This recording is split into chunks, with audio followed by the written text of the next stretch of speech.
can't believe they brought Ewan McGregor back for this. I believe it. Joe, they announced it last year, remember? I meant for the idea of doing this. Of actually going back.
Welcome to another exciting edition of The Ravens Flock. Yes! We are here on Saturday, March 12th. We are right in the middle of March Madness. There's always news circulating around every single week. We have a lot of exciting stuff to talk about, a lot of important things that we need to discuss, and we're here with all of you joining us. I'm your host, Jose Casabona, also host of Wrestle Rewind and founder of The Ravens Flock. See this little bird right here? Right here? This bird? This bird right there? That's me. That's all me. 100%. That jerk. Yeah, you joke, but it's the truth. He's not wrong. I do joke, and it is the truth. Now, that being said, on my right is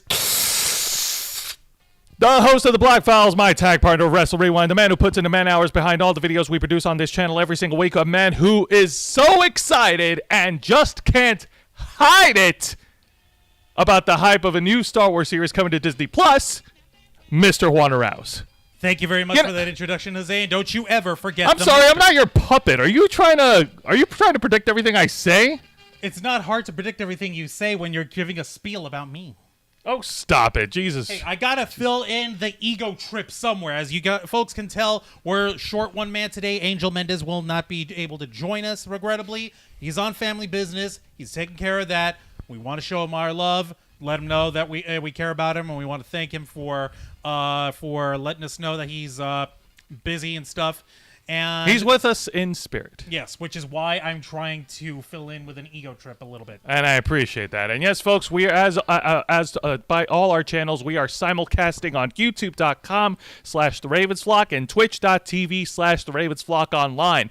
Hit the subscribe or the follow button on the bottom right corner of the screen, right underneath the X where Juan is pointing at, or rather wagging at. I'm not wagging. That's diddling. Diddling, whatever. Jeez, semantics. Ha. And of course, yes, hit the notification bell to stay up to date on all of our video content, and leave your questions and comments, and we will answer them during the duration that we are live. Oh, and by the way, that whole thing I said about Juan being excited and just can't hide it, I'm not kidding. Hello there. Brandon Ogden on the chat giving us the customary hello there, of course. And why wouldn't we? Because Kenobi Shogun. That sounds so badass. That needs to be a shirt. That needs to be a shirt, and you need to be the one to wear it. Kenobi Shogun. I love that. Thank you for that, Brandon. I appreciate you. I appreciate that. That's awesome. I believe the only proper reaction to this, folks, is the one best voiced by Sam Witwer as old Darth Maul in the final canonical timeline appearance of Darth Maul. Go for it.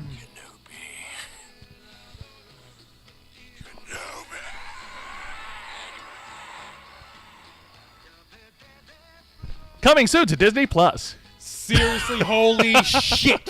Holy shit. The fuck. Oh, man. As you can tell, by the way, we are uncensored. We don't care. We're just going to blurt out whatever's on our minds. And the first thing on our minds is, of course, the biggest media news to pop up this week. And we're referring to, of course, the announcement trailer of the limited series Star Wars. Obi-Wan Kenobi coming very soon to Disney Plus. To timeline for everybody to understand, this series takes place 10 years. Put 5 fingers up, Jose. 5 fingers. Yep. Now 10 put years. up a death punch. 5 finger death punch. This That's storyline takes place 10 years after the events of Star Wars 3 Revenge Episode 3 Revenge of the Sith. The Galactic Empire rules the galaxy with an iron fist, with Darth Vader and Emperor Palpatine at the helm. The last we saw of Obi-Wan was that he went off to Tatooine with Luke Skywalker as a little tiny little baby, hiding him in secret from the Empire. For the Emperor knew, as I did, if Anakin were to have any offspring, they would be a threat to him. That is the reason why your sister remains safely anonymous. Amazing Gamers on the chat. Check it out. Hi, Amazing Gamer 111. I don't say it much, but I was a huge Star Wars fan as a kid. First one I went to see in the theaters was The Force Awakens. Hello there. Well, that's good. I do highly recommend that you check out the prequel trilogies. Ignore what the Star Wars toxic fans say about it. Or about any of the fucking Star Wars Or about movies. any of the Star Wars movies for that matter. Go ahead and watch it, especially Star Wars Episode 3 Revenge of the Sith. In my opinion, that is the best out of the prequel trilogy. It's so fucking good. Like and of course, not only are we getting back Mr. Ewan McGregor, who is the only person who can bring this character to life. To life, live action. Mind you, live action. The voice actor who does him in the Clone Wars does a fine job. Okay. And there's no problem with that, and there's no shame in that. But we're also getting back in what was billed by, of all fucking people, Kathleen Kennedy, the head of Lucasfilm right now, as the rematch of the century. Hayden Christensen is returning as Darth Vader. Yeah, he's back in the suit. The last time he was in the suit was back in 2005 when he showed up at the end of Revenge of the Sith in the actual costume. I remember when that came out and folks were like saying like, is that really him or is that some other dude? And the special features on it, which of course I fucking know religiously and watch. Oh yes. Hayden Christensen actually went on and said like, they could have gotten away with just getting a really big dude, a really tall, muscular guy, put him in the costume, and that would have been that. But they specifically went out of their way to make the suit with my proportions for me to be in there to act. Yes. And I even remember there was one little bit of discussion that Hayden Christensen had with the maker, George Lucas. Thank you. When he was like saying, because like they had lifts in his boots to help him look a little taller, and he's like, and he was actually telling George Lucas through the mask and all that stuff, like, I'm having a little trouble walking in these, and Lucas is like, well, actually, just go ahead and use that. Remember, those are brand new robot legs, and he's not going to be comfortable with them. So, yeah, just go ahead and use that uncomfortableness, that awkwardness. Don't hide it. Nice. I like that. Turning Micro a minor negative into a major positive. And Amazing Gamer 111. Oh, I've seen all the films at one point or another. Attack of the Clones was a childhood favorite. We saw Attack of the Clones opening freaking night. That was a great movie. And I remember the Tamora Morrison as Jango Fett was awesome. Yep, he still does an excellent job as Boba Fett. I don't give a damn what other people say about the Book of Boba Fett. I liked it. And the cataclysmic beginning of the Clone Wars, the Battle of Geonosis, and Yoda whipping out the lightsaber for the first time. Yeah. People were screaming, hollering, whooping, and cheering when we saw Yoda jump out, flip forward in lightning speed. You remember that shit? Boom, boom, boom. That was pretty awesome. Frank Oz screaming. It was fucking incredible. But getting back to Obi-Wan Kenobi. We're not just getting a reprisal role of Ewan McGregor and Hayden Christensen, but we're also getting brand new faces, at least brand new live action faces. Oh. I'm gonna pull up the cast list and see if there's folks who might recognize some of these names. Live fucking Yeah, go right research, ahead and look folks. them up. I wonder if they're going to show us Hayden Christensen, well, like all discombobulated at one point. Maybe. They just might. They just might. It's going to be fucking weird. It's gonna be fucked. It's gonna be so gross. Here we are. Okay, so we're getting back. We're getting up over here. Joel Edgerton and Bonnie Piesse, who are returning from the prequel trilogy in their much underrated roles of Owen and Beru Lars. So yes, the Lars, Uncle Owen and Beru, they're coming back. The thing is that Joel Edgerton, his ass has bulked up and he's become a big ass, crazy fucking famous ass actor of black dirty glory. He was in the movie King Arthur in 2004. He did Zero Dark 30. He was in The Great Gatsby. And he plays Owen Lars, right? And he plays Owen Lars. And Luke, I told you to hit the weights, but I want to go to the Tashi station to pick up some power converters. You still got 3 more sets. Let's go. Yep. Let's see here. Ice Cube is making a appearance. Hey! That is odd. Okay. I've seen his acting chops on Law and Order. It's not bad. Oh god. Oh no, that's Ice-T. My bad. That's Ice-T. I always We're get talking them about Ice confused. Cube. Oh well. Okay, let me see. Still, Ice Cube is pretty good. I'm actually trying to pull him up over here. This fine gentleman, acting career. Stop it. Filmography. I want to see his filmography, because this person is not to be trifled with. At least the character he's playing. Oh boy, folks, a gentleman by the name of Rupert Friend will be playing the live-action portrayal of the Grand Inquisitor, one of the first big protagonists from Star Wars Rebels, the animated series. Yeah, he's Utapawan. Okay, Powan. Okay, because you got to remember on Utapau there's 2 races: the little short dudes, those are the Uta, and the taller humanoids, the Powan. Oh yeah, folks, fair warning right now before Juan gets into the Star Wars lore. If any of you are not keeping up, don't feel offended. Don't feel too bad if you're not keeping up. I'm speaking Star Wars. I'm speaking my native tongue. That's all right. And for those of you who are, good for you. Rupert Friend is an accomplished English actor, and he's bringing the Grand Inquisitor to life.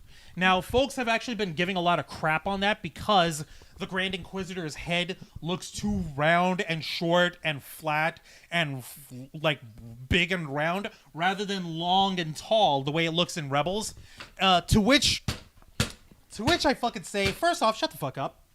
Have you seen the artistic difference in the appearance between Count Dooku in live action and Count Dooku in the animated series? You remember how fucking weird his face looked? His beard is like 2 feet long. His eyes are super squinty, and his head is a freaking block. Christopher Lee's head don't look like that, folks. Yeah. So have a little fucking suspension of disbelief. That's what I was going to say. I think there's a phrase of what fans need to do when watching these things. I think it's called, suspending disbelief. I don't know. That idea makes sense. Up. Yeah. You're a fucking god. You are the same motherfuckers that drove the Kelly Marie Tran out of social media. Go fuck yourselves. Exactly. Like, they drove Kelly Marie Tran away. They drove Ahmed Best nearly to suicide, and they also drove George Lucas away from his own franchise. So quit your whining about the way a freaking actor's head looks. Fucking hell. They were giving the same complaints about Ahsoka. Because, like, in Star Wars Rebels, like, she's older. Her head tails, her Liku, whatever the hell. I don't know. Like, they're longer or whatever. Right. And her live-action appearance brought to you by Ms. Rosario Dawson. Nice. Mm-hmm. They're shorter, and they're much more compact and all. And she's older than she is in Rebels. Wow. Heaven forbid that we lose our shit by seeing a different adaptation. That's the worst thing ever. You're breaking my childhood. Shut the fuck up. Seriously, if they see Count Dooku, another version of Count Dooku, and he loses one strand of hair, these fans will go No, crazy. they already saw that version of Count Dooku, and they don't like it because, no, they absolutely love it because it's Count Dooku. But you get one translation over from animation to live action, and all of a sudden it's a freaking Inquisition. All right, so nobody expects the Grand Inquisition. All right, I'm done putting over the toxic fans. So what other characters are going to be introduced into the series? Okay, we're also getting the other Inquisitors showing up here. We have the fifth brother, if I'm not mistaken. Let me double check over here. The fifth brother, played by Sung Kang. And folks are complaining that he looks too Asian. Even though, have you seen the motherfucker? He looks like a big Asian fucking guy. Shut the fuck up. Again, people. Idiots. Chill. Suspend your disbelief. Yeah. Also starting O'Shea Jackson Jr., Simone Kessel, Moses Ingram. I already said Ice Cube. Benny Safdie, and Kumail Nanjiani, who was Kingo in yeah, Bessie Turtle. Yep. Oh man, folks. What is it with these Marvel actors transitioning into Star Wars, transitioning into Disney? It's like they're trying Marvel to. is part of Disney. I know. It's like they're trying to achieve the holy trinity that only Ming-Na Wen perfected. She perfected it. And she awesome. brought honor to us all. Yes, she did. Folks, one little thing before I forget. Since we are shorthanded by one man over here, we are cordially inviting you to join in tonight on this episode of the Ravens Flock. So please jump in. There's a Zoom chat link on the live chat. We invite you to come and jump in and discuss with us. Absolutely. We'll be more than happy to talk with you via Zoom meeting. Just try not to take too long. I'm sure there are plenty others that want to turn. Let's all be nice online, okay? Yes, please. Let's be nice. Let us be civilized. That being said, do we have a release date for the Star Wars Obi-Wan Kenobi? Do we have a release date? I'm glad they didn't call it May 25th. I'm glad they didn't call it Obi-Wan Kenobi, a Star Wars story. No, it's Star Wars Obi-Wan Kenobi. I know. Obi-Wan Kenobi. All right, so May 25th. If you guys do not have Disney Plus then, I suggest you grab it right now. There's a lot of fun content, a lot of great shows on Disney Plus. Star Wars Obi-Wan Kenobi is guaranteed to be one of them because we now finally get to see the story of what's been happening with Obi-Wan Kenobi during his time in seclusion on Tatooine before the events of the original trilogy of Star Wars takes place. What's also neat is that rather than like other full series like The Mandalorian and The Book of Boba Fett, where you have different directors running through, this is a limited series run. One season, 6 episodes, if I'm not mistaken. That's it. That's all we're getting, and we're not getting any more after that. It's more like a motion picture production kind of thing. And that's perfectly fine with me. And it's all directed by one lady, Canadian filmmaker Deborah Chow. Now, she's apparently got her chops down. She went ahead and directed a film called The High Cost of Living, which was apparently very well received. It stars Zach Braff and Isabel Blaze. She also directed episodes of Mr. Robot and Murdoch Mysteries as well. Nice. So she's got plenty of chops, and she's directed episodes of The Mandalorian on her own. So the fact that they're giving her the reins on a full limited series, especially one as impactful and as vital to the Lucasfilm ventures on Disney Plus as the Obi-Wan Kenobi series, that shows a lot of faith in her ability as a filmmaker. So I got no problems with that. So folks, let us know, what do you think about Star Wars Obi-Wan Kenobi? Are you excited for it? Let us know in the comments. I wanted to go back to what you said earlier, Juancho, that this was going to be a one-off. And honestly, I can agree with you. In fact, I would go so far as to say, like, because this is supposed to be in continuity with the Star Wars saga, it should be a one-off, and there's no reason to have more than one season for it. No, they really shouldn't. And truth be told, I think it's better that way because we want to make sure that that everyone who's on, or rather that the story itself is that the story itself doesn't get diluted or dragged out. Like, no, we want it to be tight, impactful. They're basically giving us 2 or 3, if you want to go by the 2-hour runtime, 3 whole feature-length films in one go. Think about it. Each episode's is roughly an hour long, right? Right. So that's 6 hours worth of Obi-Wan. That's 6 more hours of Obi-Wan. That's 6 more hours of Ewan McGregor. Oh my God. That's 6 more hours of him squealing that I'm going to be pulling up with. The thing that everyone was really surprised about was how his look is a little bit different. Where everyone was expecting him to have his hair shortened and starting to see a lot more white in the hair, to be closer to the appearance of Alec Guinness. In the original Star Wars in Episode 4. However, he looks like he's letting his hair grow out. So he looks a little closer to how he did in Episode 2. Right. Much grayer, much more intense, and of course, the years on Tatooine have not been kind to him physically. What's really neat is that we've got like a shot in the trailer of Owen Lars. In there standing up to an Inquisitor in the middle of Mos Eisley, like, which is so out of left field because everyone equates Owen Lars to being the guy who doesn't want no trouble. He doesn't want any involvement with the Empire. Just keep your head down. Just fucking live your life and don't bother trying to, like, stand up for anything bigger than yourself. No, pretty much. Complacency is your friend. At least that's what it looks like in that case. But it looks like we see that Owen Lars got some major cojones, man. Standing up to an Inquisitor?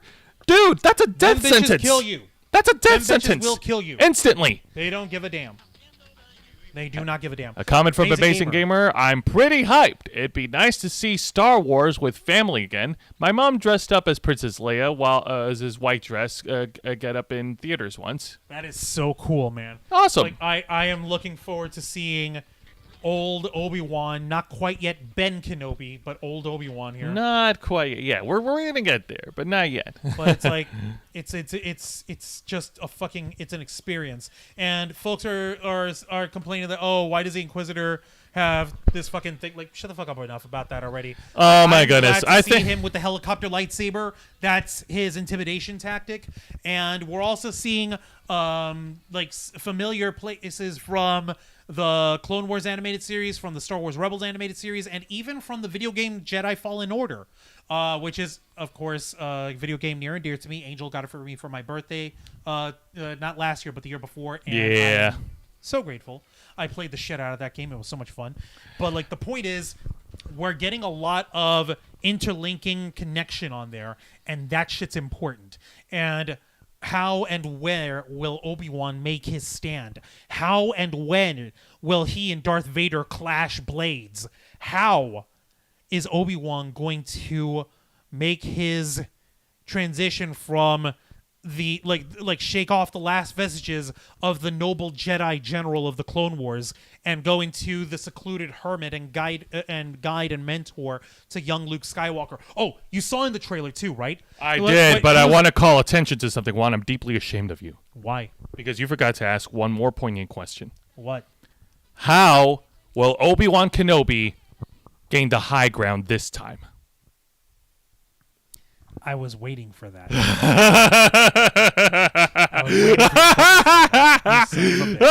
Come on! But, like, tell me that shit was stupid. Anakin was stupid. Anakin was fucking stupid. But the big thing was that right at the beginning of the trailer, you see Obi-Wan looking through his binoculars. He's looking over at the Lars homestead, and there's a little kid with goggles on playing as if he was pod racing. That's young Luke, Jose. That's baby Luke. I know. It's so fucking sweet. Who else is it going to be unless somehow Owen and Beru had a child before they adopted a child? No, they didn't have no child. You really want to raise a baby in that fucking hellhole? The only reason why they grabbed Luke was in order to keep him protected. Fuck, man. I know. I'm just like, that would have been an interesting element. Jesse Luke Eisenberg. tries to grow.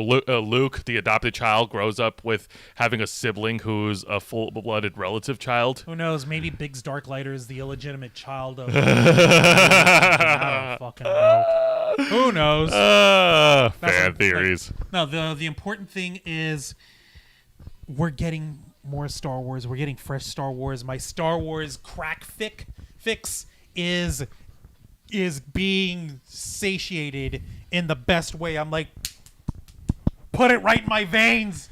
Good doctors, just put it in there. So hang on a minute. So the whole time that they've been releasing The Mandalorian, the whole time that they've been releasing the Book of Boba Fett, Those are nice. Those I are like nice. them. But the one time where your heart skips a beat Is Obi-Wan Kenobi, motherfucker. He's my personal favorite. He's a personal hero to me because through all that shit, he did not lose his way. He did not lose his way. No, he did not lose his way, brother. Fucking what do you call it? He lost his mentor. He lost his best friend / brother. He lost the love of his life, Duchess Satine. She was killed by Darth Maul. Ooh. That's more Clone Wars stuff for you. Yeah, Ewan McGregor loses Satine again. They swear up and down when they made that character in the Clone Wars series that they did not mean to reference Moulin Rouge, but we know they fucking did. We should be lovers. Oh my God. We can't do that. You're reminded. We should be lovers, and that's a fact. You're reminding me of a very bad parody of the live theater version of Star Wars that they had at Robot Chicken in The Empire Strikes Back. Oh, Empire on Ice. Empire on Ice. Empire on Ice. Empire on Ice. No. Yeah. Hell. But getting back on track. No, seriously, like Obi-Wan, he lost everything. He lost the order. Of the Jedi Order. He lost his meaning for life, the meaning for him to live, and he still stayed in the light. That's some fucking balls right there. As much of a failure as he thinks he is, or feels like that he may be because of his inability of keeping Anakin from falling to the dark side. What the fuck happened? Are we still streaming? What's going on? Well, why don't you check? Yeah, I'm gonna check over here. Go ahead and check over here. But I think I get your point, Juancho. Even after everything that's happened, he's never had to compromise himself. He's never had to compromise himself. He's never had to, give in to, destroying his own character or whatever. I don't know. I'm sorry. I'm sorry. I'm distracted by the fact that we're may not be live. No, I'm checking out. Yeah, we're live. We're good. Okay, we're good. What the hell happened? I have no idea. But folks, but we are still live on still YouTube, live. and we're live on Twitch. So, but no, the point that I'm trying to get is that I understand why you like him. Like, because despite everything, despite all that, despite all the shit that he's had to go through in his life as a Jedi, he still has his convictions. He stayed the course. He stayed the course. Yeah, to the end. And you know what? You know, Juan, I understand and I respect that, and I agree with you on that. So yeah, you hold on to that Obi-Wan. You hold on to Obi-Wan Kenobi as your hero, as any otaku would hold on to their anime waifu pillow. Maybe not quite that close. And Amazing Gamer, thank you for saying that we're still on. We appreciate it. All right. It's just that we check our feed over here, and it blanked us out to like an end video screen on our monitor. It looked like our stream had ended for some fucking reason. I don't know what's going on with that. No, it's all good. It's all good. We appreciate that. Thank you. Thank you very much. Yeah, and that's great, and I'm happy to hear that. I'm happy to hear that we're getting more content for Star Wars fans. And for real, if you guys want to jump in, we have a Zoom line open and ready for you. We went ahead and shared the link. It is in the live chat. Feel free to jump in if you wish. And as far as the Star Wars toxic fans goes, I think we've already established I could care two shits about what they say. Because toxic fans, whether it's Star Wars or whether it's any type of fandom, they ruin the fun for everyone. It's real Star Wars. You're not really fans unless you do the dooba dooba dooba. Pretty much. I remember seeing of all places, on the Talks Which Tick of all places. I remember seeing this sketch that somebody made of. It was from this animated show where like, oh, it's too much macaroni, not enough cheese, and like I want mac and cheese. Like, oh, that's too much macaroni, that's too much cheese, and then at the end, like, oh, it's perfect. Then smacks the thing down. I hate mac and cheese. Steph, the alter nerd. A up, everyone. Hey, Steph. Hey up, Steph. Thank you very much for joining us. How are you doing? Angel is not here with us. He had a prior commitments that he had to take care of, so he is not here for tonight, but he will be back next week. We just got through talking about the hype behind Star Wars, Obi-Wan Kenobi, which will be on Disney Plus on May 25th. It's so cool. It's going to be fantastic. I cannot hardly wait. Unfortunately, now it's time to take this car and drive it drive it into the nearest cliff because, man, drive it off the nearest cliff. Because this next piece of news is going to suck because it's very recent and it's very, very damaging and I don't like it. It hurts so much you might need a neck brace afterwards. Oh, goodness. So yeah, I went there. So last night, WWE aired their Friday Night SmackDown live in Birmingham, England, of all places. There we go. Steph's now on the right profile over here. There we go. There you go, Steph. Appreciate that. Nah, you're good. Good. WWE had Friday Night SmackDown live last night in Birmingham, England. One of the matches that they had was a tag team match between former WWE World Champion Sheamus teaming up with NXT UK prospect from England, England's own Ridge Holland, versus The New Day, Kofi Kingston and Big E, two former WWE World Champions in their respect. Yep. There was a spot during the match where both Ridge Holland and Big E were at ringside, and Ridge Holland caught him and suplexed Big E over the shoulders, and unfortunately, Big E landed on his head on the floor. Yeah, Steph's over here saying Birmingham's an okay city. Yeah, all right. Well, once we can actually travel internationally, we're definitely coming to the UK. We're gonna prove to Angel once and for all that England is a real country. Yes, England is a real country. I want to hit up every bar in England for God's sake. I don't think I want to get smashed.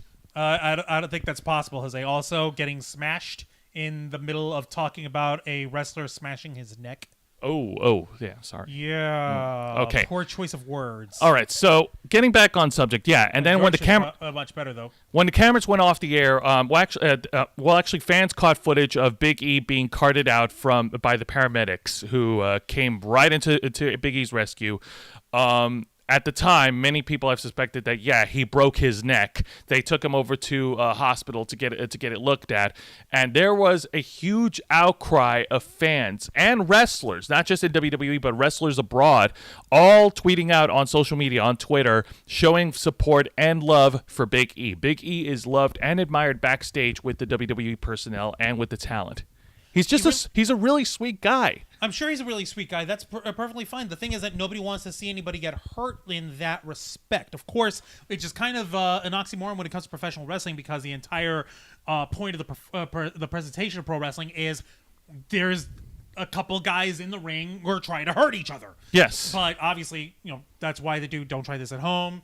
And obviously we want folks to understand hey, we're not trying to make light of the situation. The fact of the matter is, it's not no move is 100% guaranteed to be able to be done safely. Even a move as apparently simple as, what was it, a belly-to-belly suplex? Yeah, an overhead belly-to-belly. Yeah, okay. It's literally, they're in an embrace.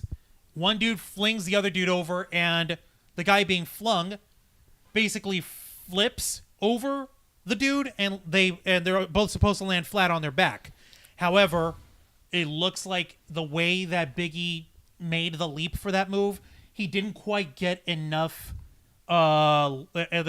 lift from when he jumped over from that part, and that's why when what's his face who suplexed him again? Ridge Holland. When Ridge Holland actually went ahead and brought him over, he basically brought him and landed him straight on the back of his neck, which sucks. And like we mentioned earlier, I'm going to keep mentioning this because I want folks to jump in and join us in the conversation of any topic that we got tonight. We've got our Zoom chat live. We got ourselves hooked up, and we want you folks to join in and jump in on the discussions, whether we're talking about our discussion that we're doing right now or any other topic that you want to bring up. Feel free to bring it up. Now, And fortunately, earlier today, or yesterday, earlier today, Big E actually posted a video on his Instagram and gave us an update on his condition. The doctors examined him, and as of right now, his neck, like parts of his neck, are fractured, but they're not broken, and his spinal cord is still intact, nor would he require surgery. that's a fucking. That is a big goddamn dodge. There are many wrestlers in his by that much. Do you have any idea how delicate the neck and the spinal cord is? I'm sure you do. You and I used to wrestle, so we know how dangerous it is. Now, folks, the history has not been kind to wrestlers who have suffered from neck-related injuries. To reference, like I'll throw out two references. In an old reference from 1997, Owen Hart, who is the brother of Bret the Hitman Hart, former WWE World Champion, actually pulled a wrestling move on Stone Cold Steve Austin, a pile driver, which drove his head into the mat, but the pile driver was not executed well, and Stone Cold broke his neck completely, and that pretty much hindered his career until his retirement in 2003. And which is more kind of fucked up because he'd only started late 80s, early 90s, right? Late 80s, early 90s in WCW. That's where he got his start. Austin had only about maybe 10 years under his belt at that time. At that time, after that, that's what forced the WWE to change their format around for the Attitude Era, for Austin to cut more promos and still wrestle, but not wrestle frequently every week. Yeah, so when you see Austin open up a can of whoop ass on somebody, what? Yeah. Shut up. Now, and then it would be special. Something but it was more. Obviously, the legitimate reason was to give him time to heal. And even with surgery, even recovery and all that stuff, the way Austin's neck was broken, his days were numbered in terms of in-ring competition.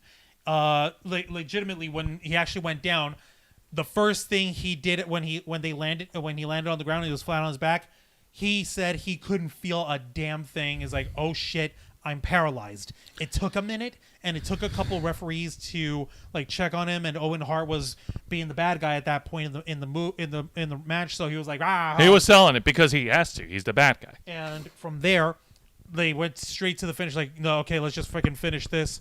What's his face? Owen Hart took a roll up. Austin pinned him, won, and they finished the match. He got out, but he's like, no, I can't fucking lift my head.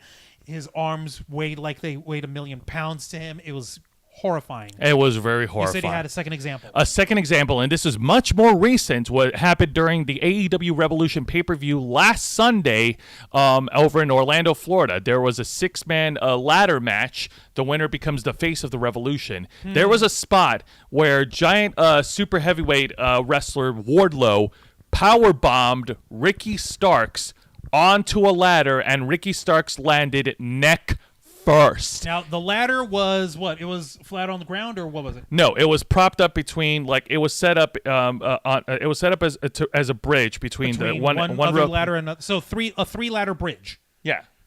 And what? And so imagine I'm sitting on the ladder and the ladder is bridged out right in front of me. And so Ricky Starks was thrown and he landed with his neck on one of the rungs of the ladder. Yes. Fuck. And Ricky Starks was sidelined. Ricky Starks was sidelined for a while in 2020 because of a previous neck injury. So go fucking figure. The guy can't catch a break. It's 2022, folks. What? Well, actually, no. I'm not. I shouldn't complain because, like you said, in professional wrestling, there are risks involved. Even if you're being careful and even if you're being safe, you still run the risk of hurting yourself or getting someone hurt. So I almost went into angry mode. I shouldn't. I really shouldn't. But it is a pain in the ass. Hi, Ravens Fox says Nikki Bella. Hello, Nikki Bella. Hello, Welcome. Nikki Bella. Thank you very much for joining us. But if you take a look in the live chat, we've got a Zoom chat up and ready to go. We want you folks to join us tonight. Go ahead and join in. If you need us to go ahead and give you the link one more time, I will go ahead and give the link one more time. Yeah, go right ahead, man. But yeah, getting back on the subject here, of Big E. I really hope that he. There it is. Join in, folks. Interrupt us. We don't give a damn. Okay. Let me get my thoughts. I really hope that Big E turns out to be all right, and I really hope that he recovers soon because he's I'm going to be honest. Like, as far as the wrestling career goes in 2021 of WWE, he's not had a good run. Like, he won the WWE World title. That's great, but he was not booked as a strong champion. No, he was not. But then again, that just goes to show you that they've got crappy booking situations going on with the WWE right now. But that's that's another issue for another day. That's I'm more concerned about his freaking well-being. Like, oh, okay, he only got away with just 2 parts of his neck fractured. Holy shit. Anyone who knows anything about athletics or anything about sports knows you don't want to mess with the neck area. No. And of course, especially with pro wrestling, no, the neck area Starscream is to be protected no matter what. Mm-hmm. No matter freaking what. But the fact of the matter is, the shit does happen. It is not... Yeah, he had broke his neck. You're right, Nikki Bella. Like, the fact of the matter is, these moves are not 100% guaranteed to be 100% safe at all. Mm-hmm. They're designed to look painful. They're designed to be impactful and entertaining and stuff. This doesn't mean they're going to be banning belly-to-belly suplexes back there. No, of course not. This is clearly a freak occurrence, but you can imagine the kind of ramifications that are going to come down on this guy. On Ridge Holland. Oh, yeah, no, man. Any chance of any type of push for Ridge Holland, I think that's got to be pulled right under the rug. Like, bro, that's it. No. Not cool. But there's also going to be ramifications for Big E, because if there were any plans for Big E to rebound and get back into the main event picture, like, here's the thing. A rule of thumb in the pro wrestling business, when it comes to being presented on TV or in the spotlight, if you're hurt or injured, you either work through it somehow, because if you don't, then you're going to lose your spot to somebody else. Which is a really fucked up way of running your business, because shouldn't you be trying to build up multiple bigger superstars and like people to be able to fill in for that role while one of them is injured or otherwise unable to be your headliner? Well, no, that's the point that I'm trying to get. With Big E gone, like, if they had any plans for Big E to elevate him back into the main event, like, that just leaves a vacuum for someone else in the WWE to fill their shoes. Nikki Bella, you never know how you're going to land. It's very hard to tell. You're right. Yes. Especially with these kind of moves. Man. Like, folks like to have this this notion that everything in professional wrestling is 100% choreographed, that none of it is real, or that everything is straight. Like, wrestling is fake. Okay. The moves are practiced, yes.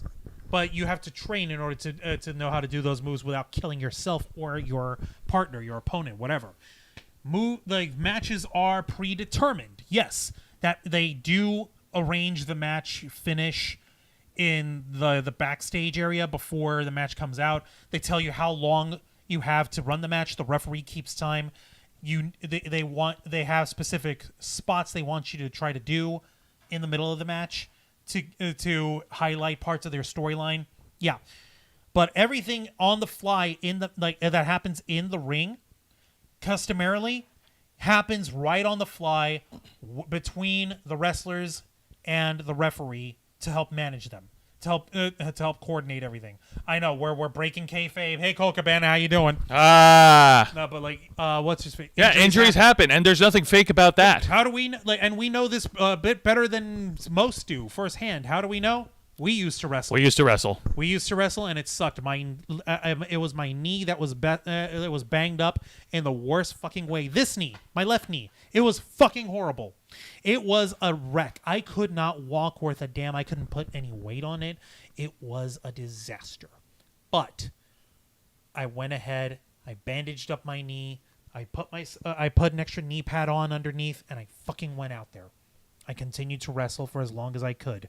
And when I had to step down and stop wrestling for my high school team, they gave me like the dirtiest fucking look. Like, you're a quitter, you gave up. I'm like, no, I recognize my limitations. I recognize when I can't fucking do something anymore, and I'm not going to risk myself on that regard. Joseph, you've had wrestling injuries too. Yeah. Hell, I fucking pile drive you myself sometimes. You ended up okay. Yeah, I ended up okay. I've also fractured my right foot at one point while in high school, and yeah, no, like I've been hurt a couple times, not injured. I mean, I will admit, like my first time taking like a side, like yes, I did a little bit of backyard wrestling too. The first time I took a side slam from somebody and I was dropped back first, like oh man, Did that suck? I felt my Getting chest thrown caved down in. Fucking sucks. And yeah, no, fucking. That's why I did not do any flying or anything like that when we did the backyard stuff back in the day. Pretty much. But then again, you know, we were kids, we were young, we didn't know what we were doing. No, we did not. Oh man. The fact that let's see, Nikki Bella. Sometimes you have to walk away on your own accord for your well-being. Yes, you're right. Yes. You have to look out for that. Like, thankfully, Big E he's got money. He's clearly got the support staff of the WWE to help out to try to keep him from catching on fire.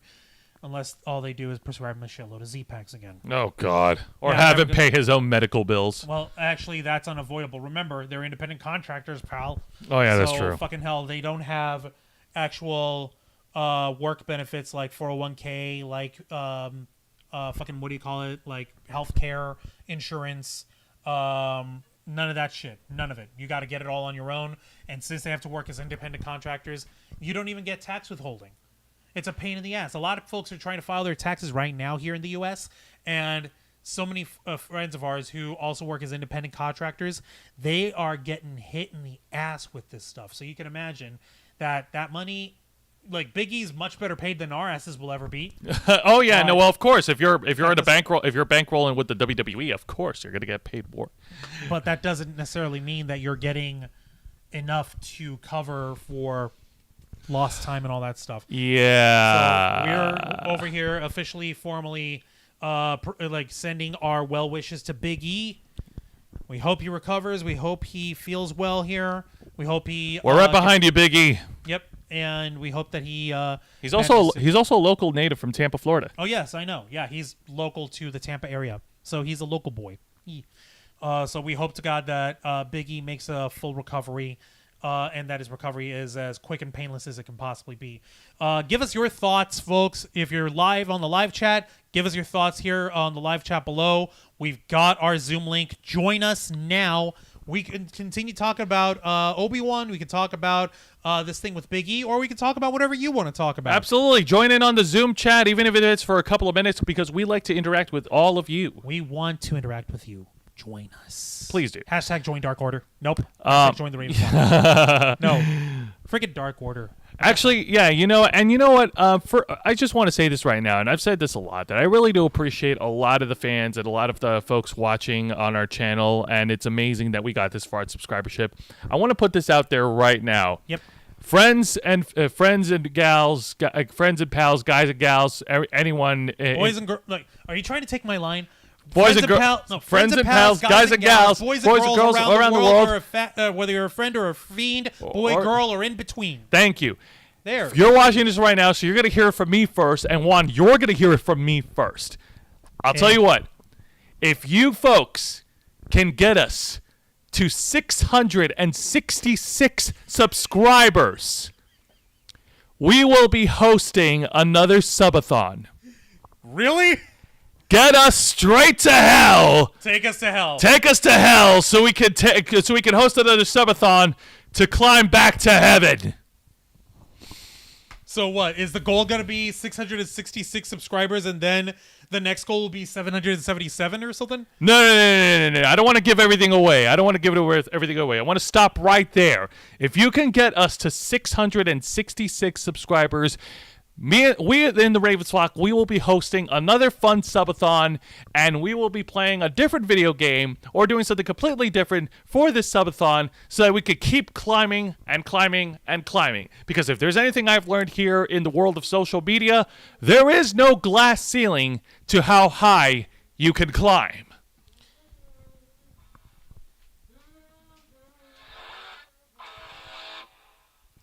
So yes, folks. I guess we are on the highway to hell for the Ravens Flock. I can't play the rest because of copywriting. Yeah, because YouTube. Freaking, like, literally, the other weeks ago when, what's his face? When I played that Titanic violin song. We got a copyright claim for that. Boo! Because Susan. And the freaking Auntie Susan didn't have her mimosa on that day, so bam. We got slapped with a copyright claim for that. Even though we were talking over it, we were being very soulful about it.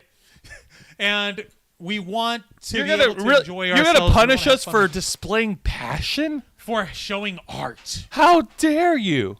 Charlotte Flair will tap out to Badass Woman. Oh, she's referring to the match at WrestleMania. Charlotte Flair will be defending the SmackDown Women's title against Ronda Rousey. Yep, the legendary UFC bantamweight champion and mixed martial artist, the baddest woman on the planet. She started off as an Olympic judo martial artist, so you better believe she's got it going on. Oh yeah, Charlotte absolutely. Flair, she's got the pedigree, she's got the experience. I'm like, is it wrong? Is it weird that I get Karen vibes out of Charlotte Flair?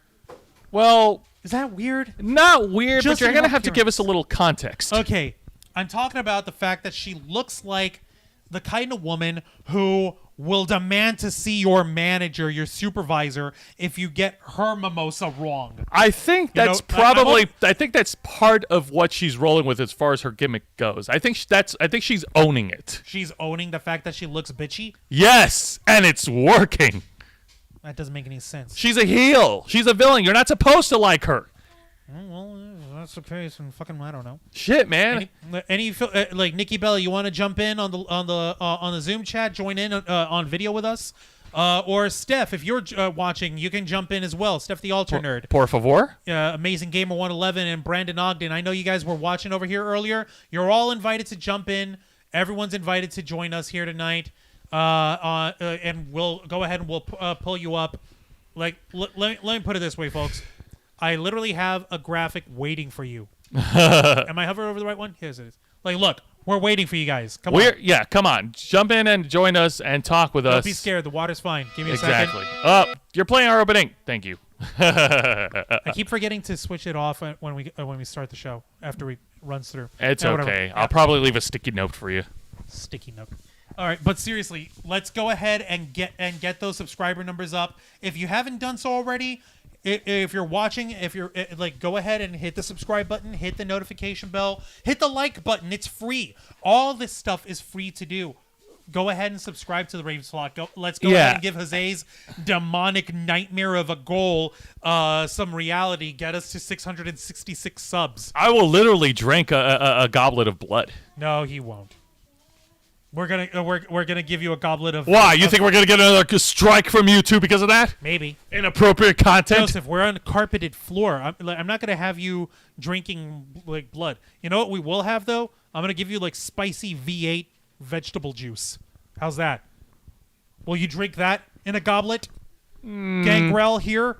I'll put that Vampire on the Masquerade. I'll put that on a maybe list. See, like the thing is that everybody sort of makes fun of Jose's appearance and his style and his aesthetic when he likes to go out and he likes to be his his gothic badass self. That he looks like a vampire. It doesn't help that he's got hater blockers on. See? No. See what I mean? Fucking hater blockers. You clearly haven't been paying attention to Rorschach from The Watchmen. Yes, I have, and he's a fucking psychopath. I don't know why anyone thinks he's a good guy. All right, so Nikki Bella is saying Cody Rhodes is coming back to Raw. Yeah, okay, maybe that's a big maybe. I don't want to address that because there's a lot of things in the rumor mill behind that. But as far as Charlotte and Rousey goes, yes, I firmly believe that Ronda Rousey will win this one. I think she was slated to win the match at WrestleMania 25 in 2019, but plans changed because, the hype train with Becky Lynch, the man was in full speed ahead and there was no stopping it because of overwhelming fan support for Becky Lynch at that time. Yeah, no, of course, because Becky Lynch was in much better standing with folks in terms of publicity.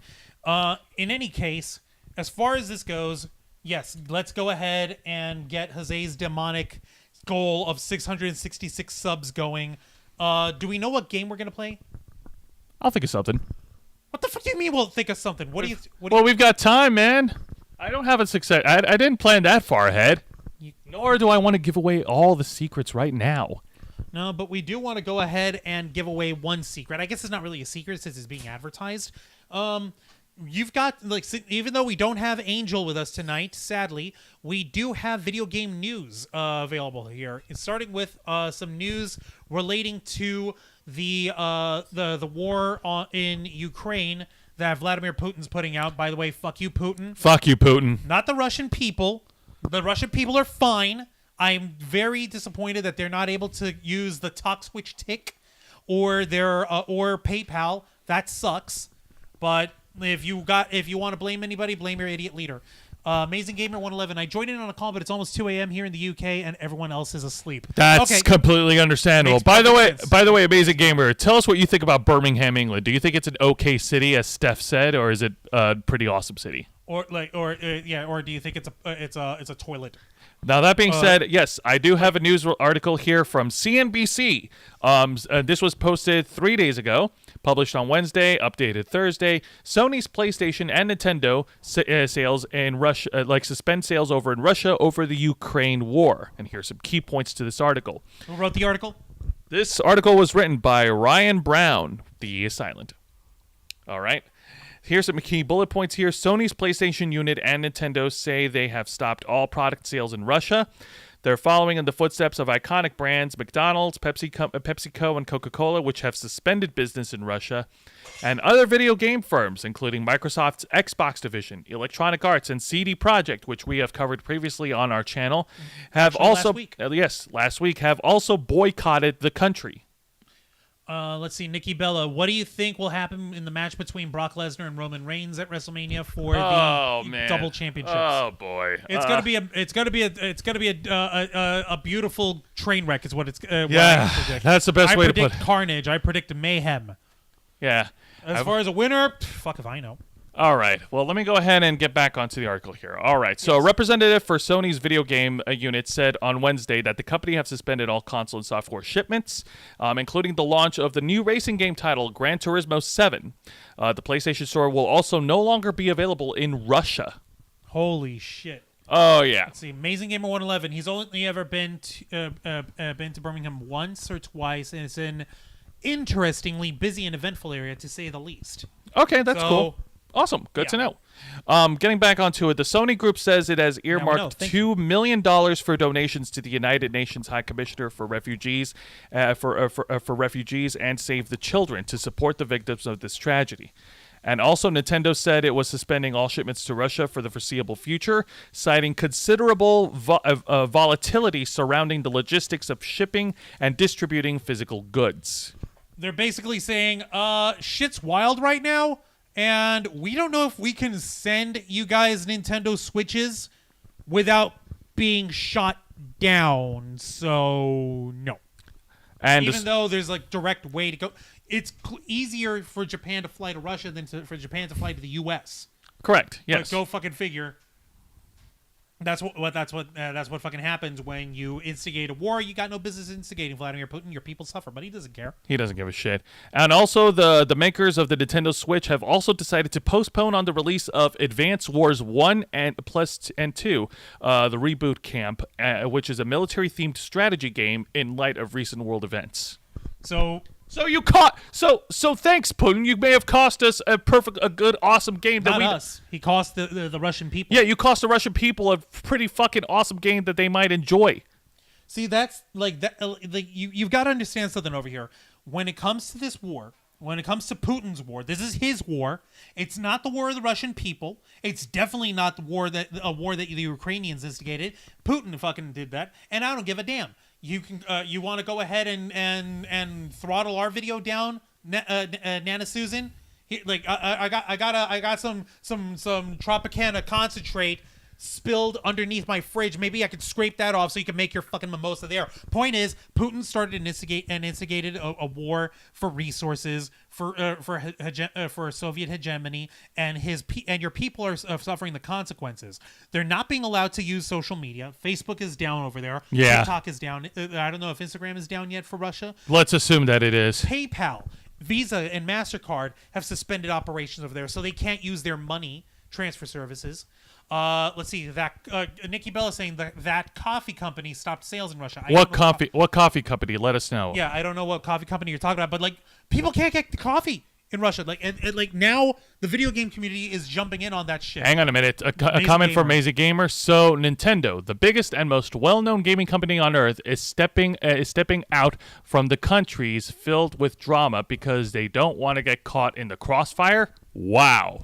Actually, yes. That's a smart fucking move. That is smart. In two respects. Number one, it's like you can call it a publicity stunt. Like, no, we stand against Russia and its aggressions, but it's also fucking over the Russian people. You got a little nanny babushka over here who's playing Pokemon on her Switch. Like, you remember we saw a nanny playing on a Nintendo 3DS. Yes, we did. Once, and over here in America, I'm pretty sure you got nannies and kids in Russia who like their Switches. Now they can't get Switches. Now we've got, and of course, Nintendo's the second thing is that they're doing this in a business way. They're using this time to recoup and to build up their stockpile of their products, so that way they don't have to worry about any sort of shortage. Because you got to remember another thing here, Jose. Yeah. You remember the Chappelle Show gag about Black President Bush? Yeah, I remember that. And I know we're like, what was the thing that he was sputtering on there? Like, we're not trying to we're trying to do our own business, okay? I'm trying to get that oil. Oh, yeah. No, he's trying. Ever since this war began, oil and gas prices have been skyrocketing. In the U.S., we've got prices for gasoline as low as $4 a gallon, which isn't low at all. It's a fucking nightmare. Starbucks is what Nikki Bella is saying. Yeah, fucking Starbucks. And Starbucks is everywhere. You remember the fuck thing of Lewis Black? I have a vision. I'm going to build a Starbucks across from the Starbucks. Well, why would you do that, Daddy? Because it'll be the end of the universe, you little shit. We're fans of Lewis Black. Yes, we are. And you can tell I get some of my more theatrical flair from his gags. And yeah, you're almost looking like him. Anyway. But that being said, there's more news on the development on. Oh yeah, but go on. I'll let you finish your point. Yeah. As far as that goes, oil is not just cars and like truck drivers. It's fucking freight ships, airplanes, boats, motor scooters. For Christ's sake, everyone and their mother is feeling that, and a lot of that is because of the volatility and uncertainty of Russian oil being held up and Russia being sanctioned all to hell. The U.S. has gone ahead and issued a ban on Russian import for oil for the foreseeable future. Even though we don't get that much oil over here, we're taking a hit in the wallet. So you better believe that Japan with and their supply lines are being impacted as well. So Sony and PlayStation and Nintendo are definitely feeling that. So saving up and saving their gas for when they can actually fly over there is worthwhile. Amazing Gamer says it makes sense on one hand. Of course, they didn't have a choice in this regard. It's just upsetting. No, it's a fucking war. It's a stupid ass war. It is a stupid ass war, and it's costing the Russian people more than just video games, more than just coffee. This was posted 7 hours ago from The Verge, an article that headlines reads: "The Sony pulls Crunchyroll home entertainment releases from Russia." So no more anime for the Russian people. The Russian weebs, our Russian brethrens.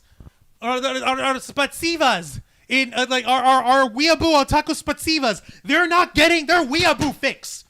They are not allowed to weeb out, thanks to the glory of Crunchyroll not showing up in Russia because Vladimir Putin's a fucking asshole and he's costing the weebs access to that beautiful weeb anime crack in their veins. Now, according to the no one else to blame but his ass. Yeah, Sony Pictures Entertainment has suspended all operations in Russia, halting home entertainment releases such as Spider-Man No Way Home and temporarily blocking access to its anime streaming service Crunchyroll, according to a report from Variety. So they're not even getting Spider-Man! The move will also pause any TV distribution deals in the country. Holy shit, they're not even getting Spooderman. And not just one Spooderman, but 3 of them. Yes, folks, we're going ahead and spoiling it. It came out in December. It's not the end of the universe. You should have seen it by now. We get 3 Spoodermans in that movie. I only Amazing Gamer 111. I only realized that one meme of wide Putin is relevant again, but for all the wrong reasons. Yeah. They had Ben Swallow, but there's also wide Putin as well. Oh God! Now let's see. Nikki Bella, third Russian general killed. Yeah. It was reported that another Russian general was killed in action. Yeah, the Ukrainians are racking up a tally, and it is fucking incredible. Dude, they're not going down without a fight. They're not taking the city down. Of course not. No, nor they should. Taking the country down, you mean? They're not. Yeah, no. And this is a statement from the Sony Entertainment CEO Tony Vinciquerra. I apologize if I got the last. Tony Vinciquerra. Tony Vinciquerra. In an email to employees seen by the Variety. We stand with many businesses around the world who have now paused their business operations in Russia and in support of the humanitarian efforts currently underway in Ukraine and the surrounding region.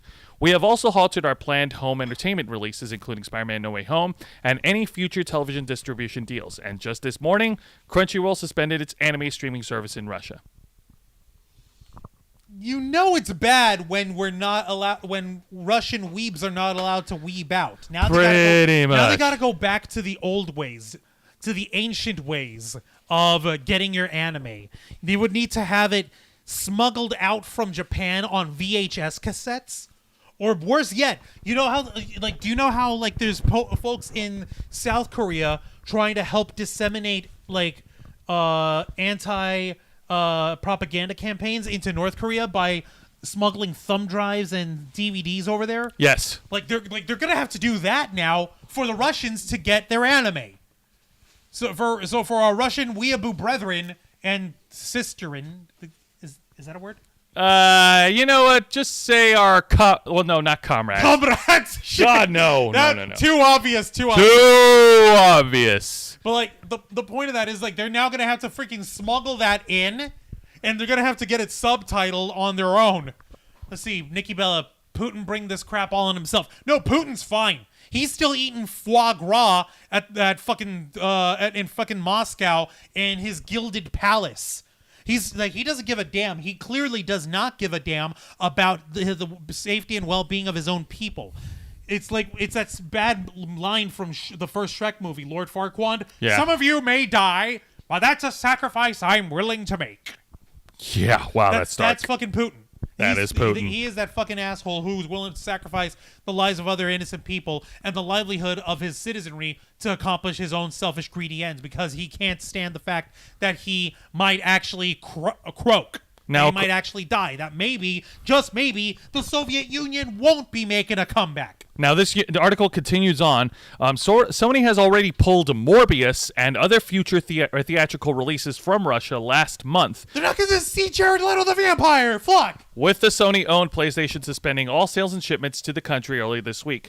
Sony's music division announced that it's shutting down its operations in Russia on Thursday. And in addition to that, entertainment giants spanning television, movies, and gaming have also yanked sales and services from Russia, including Warner Brothers, Disney, Paramount, Universal, Netflix, and quite a few major gaming companies, which we've already covered. Right.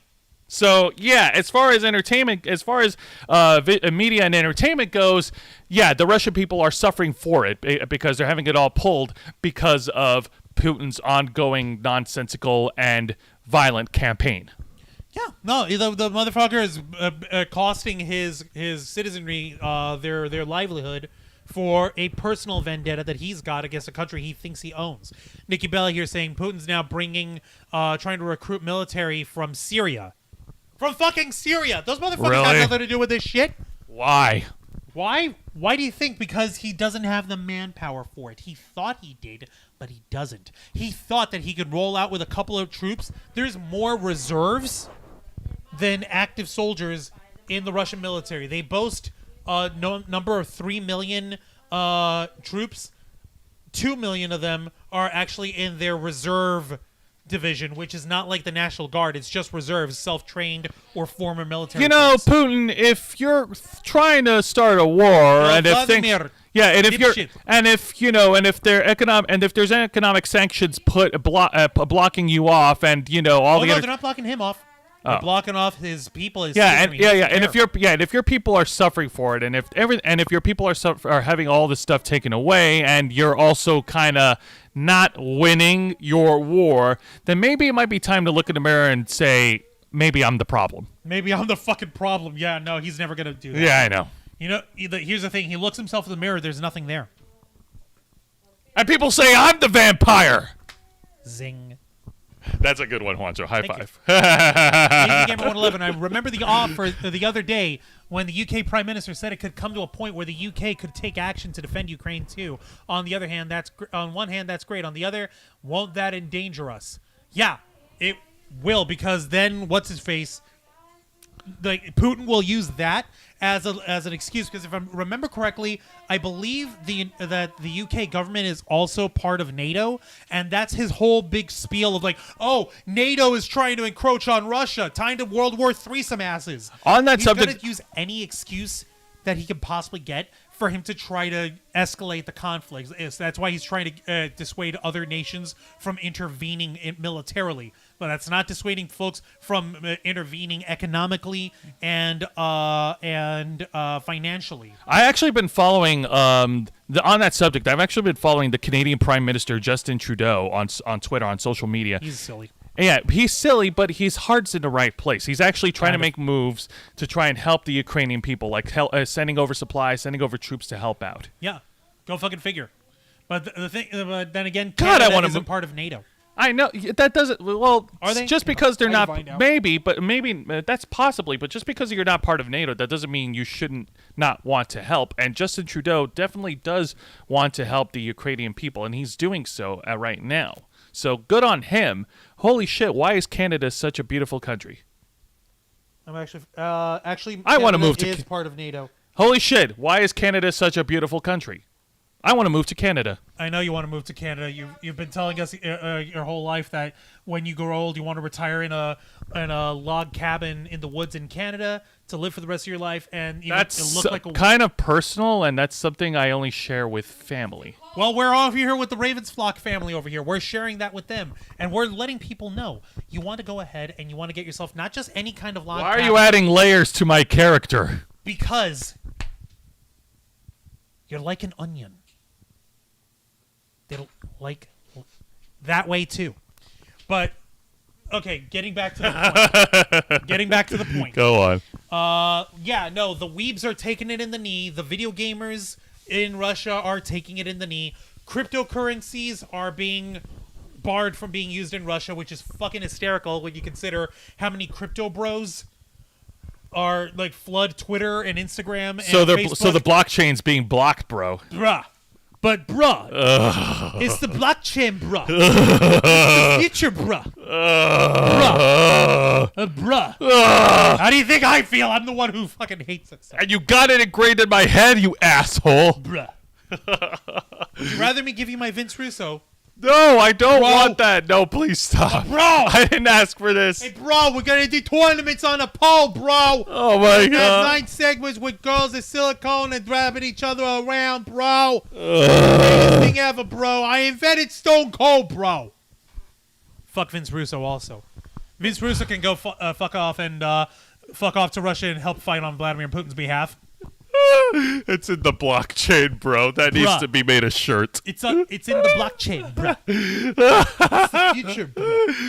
I'm glad we're laughing after talking about something serious. And no. Because when it comes to serious things in life, sometimes you need to laugh. Because the only other alternative is to get angry. And I don't want to cry. Or to cry. And I don't want to do either of those. You know? I don't. But that being said, yeah, folks, let us know in the comments what you think about the recent events with the Russian people having all of their entertainment taken away from them because of Putin's stupidity. Yep. And if you haven't figured it out by now, folks, yes, we don't like Putin. We like Russian people. I remember I mentioned last week the social media girl, Kate Shumskaya. She was bawling her fucking eyes out. She's living in Dubai right now in order to be able to have an internet connection. Yeah, she's like wealthy and she's got a little apartment there and shit. That's not the point. The point is like she's not allowed to be in her own country to do her social media stuff the way she wants to.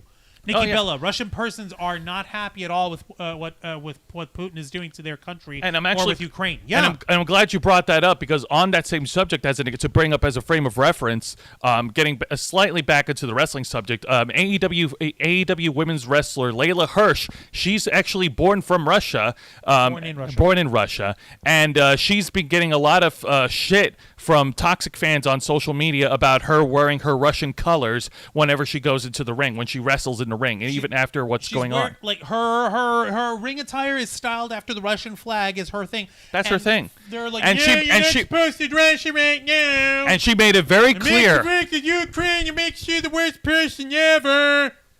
You're breaking my childhood. And she made it perfectly clear in her recent statement that yes, she was born and she is from Russia.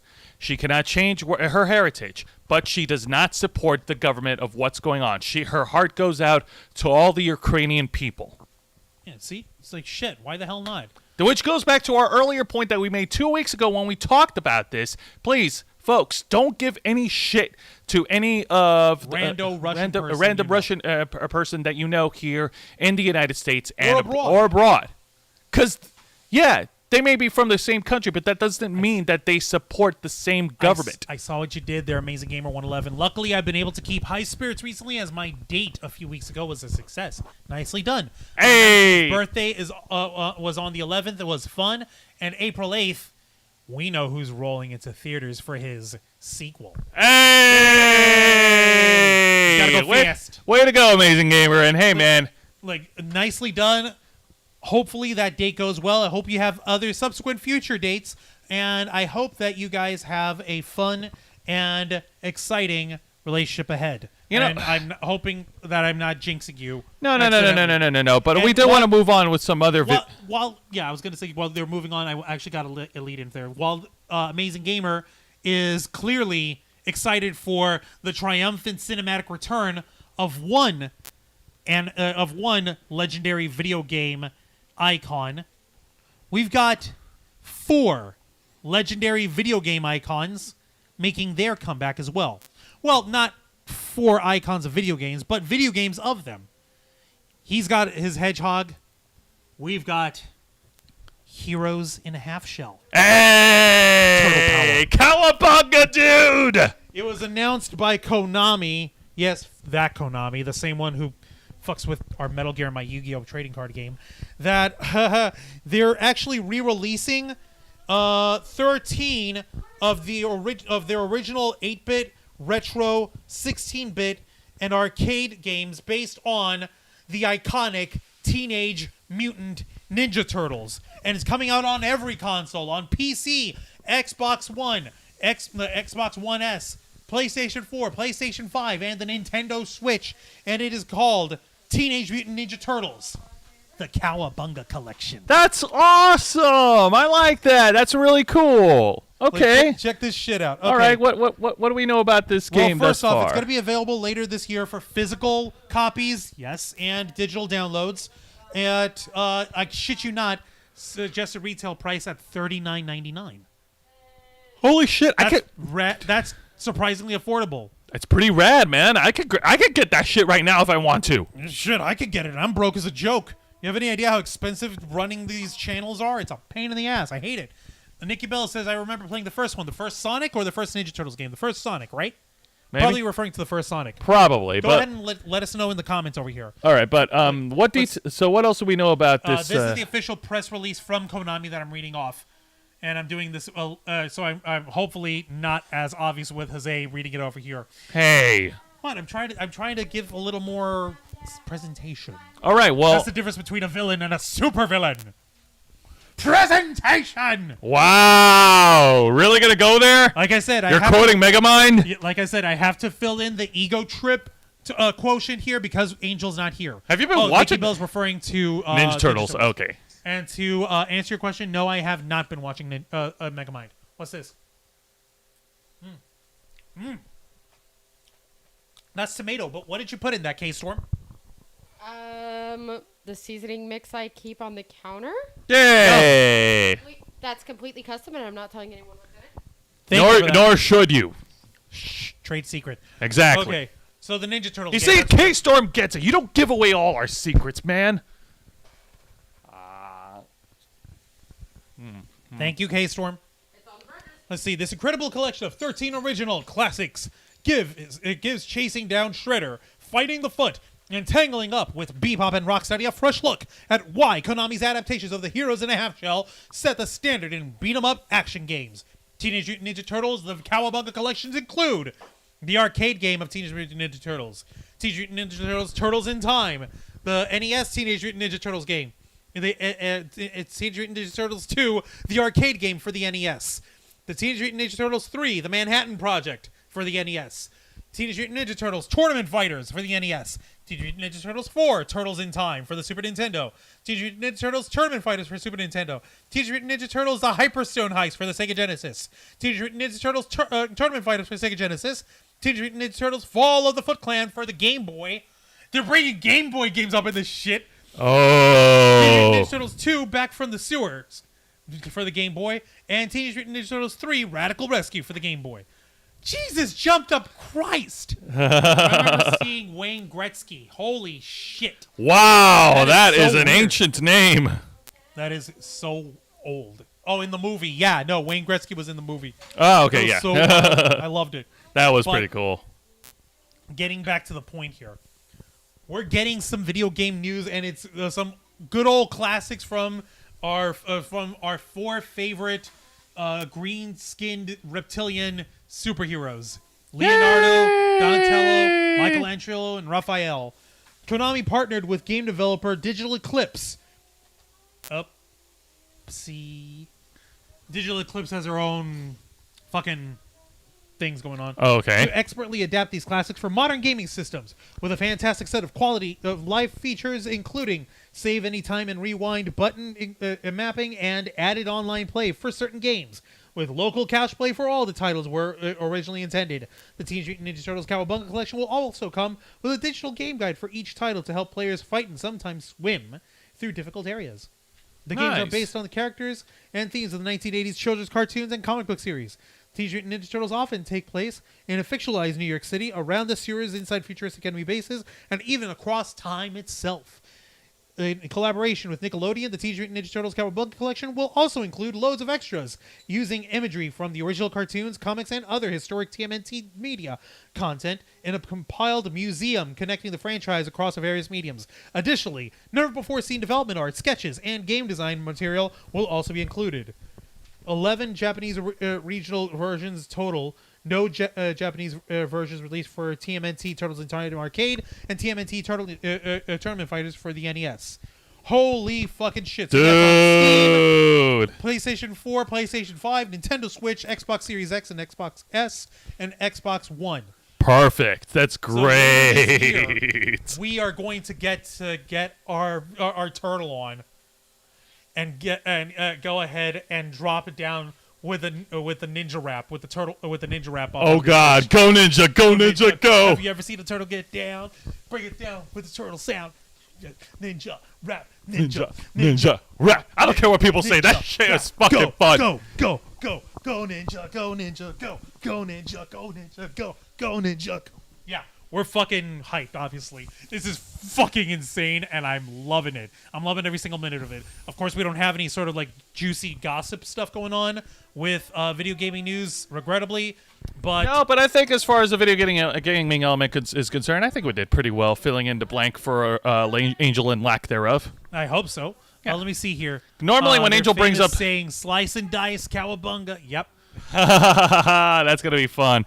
So, folks, let us know in the comments right now, what do you think of the upcoming video game for Teenage Mutant Ninja Turtles that will be released later this year on all On platforms? all gaming platforms and PC. It's going to be on Steam. It's gonna be available on the Steam. Yeah, it's going to be a lot of fun. I moving on. haven't heard anything newsworthy about any video games about Ninja Turtles since the last project that was related to Ninja Turtles was from Platinum Games, and I think it was following.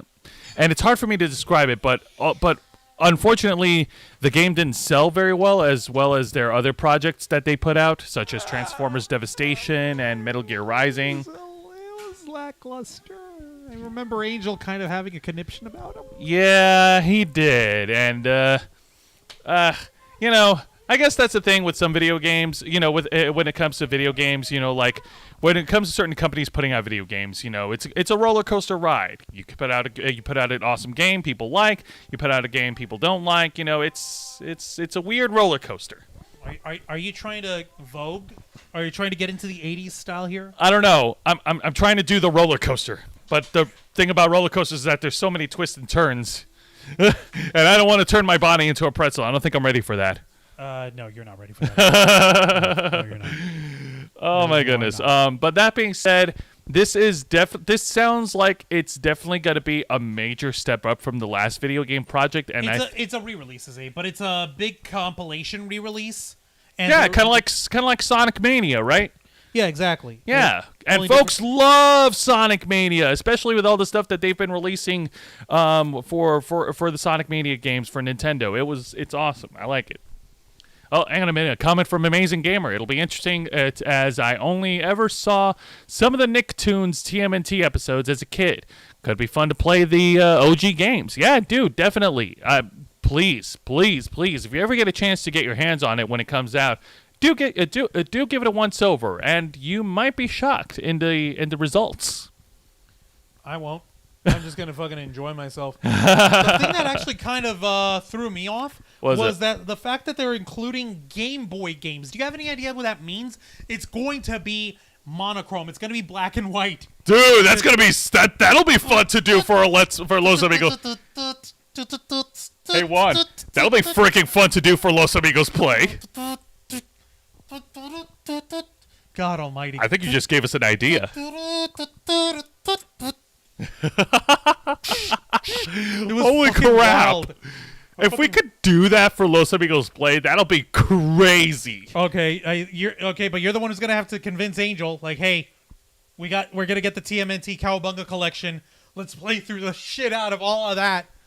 Let's fucking beat each other up in the Tournament Fighters game, because why the hell not? Because that's how you cement your friendship, is by killing each other virtually. And let's order pizza while we're at it. Cowabunga, bud. Cowabunga. Hey, man. It's not just any pizza. It's got to be pizza with extra fucking cheese. I mean extra cheese. It's got to be peel-apart cheese. It's got to be melting and gooing.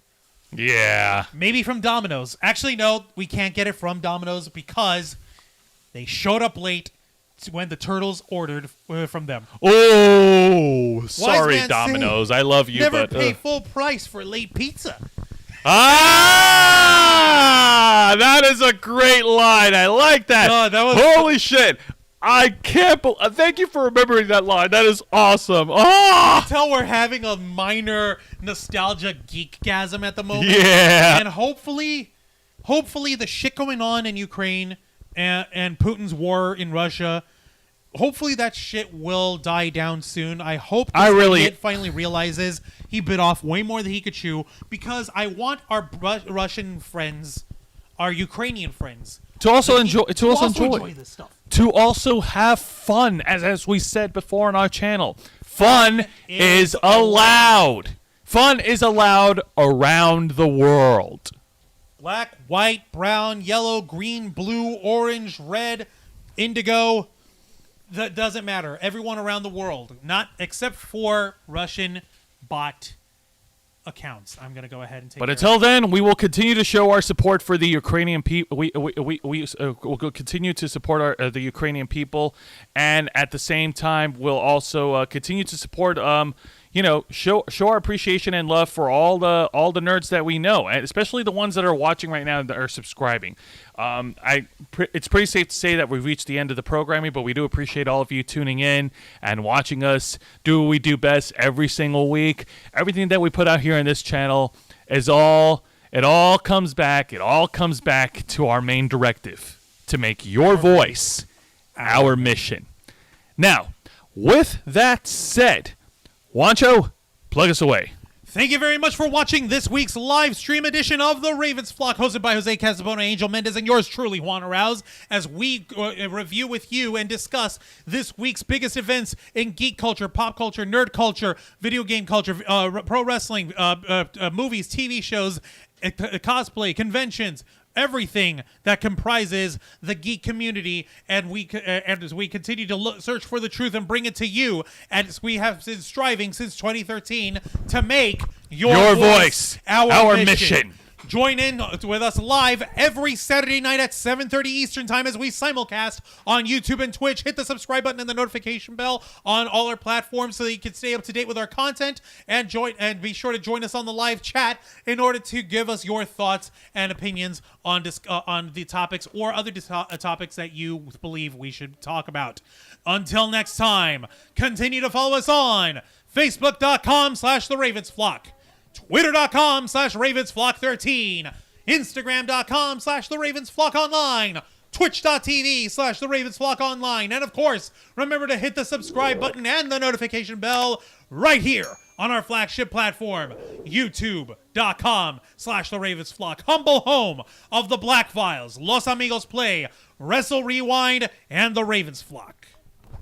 All right, folks, thank you very much for tuning in to another exciting edition of our flagship show, Nerds All Over the World.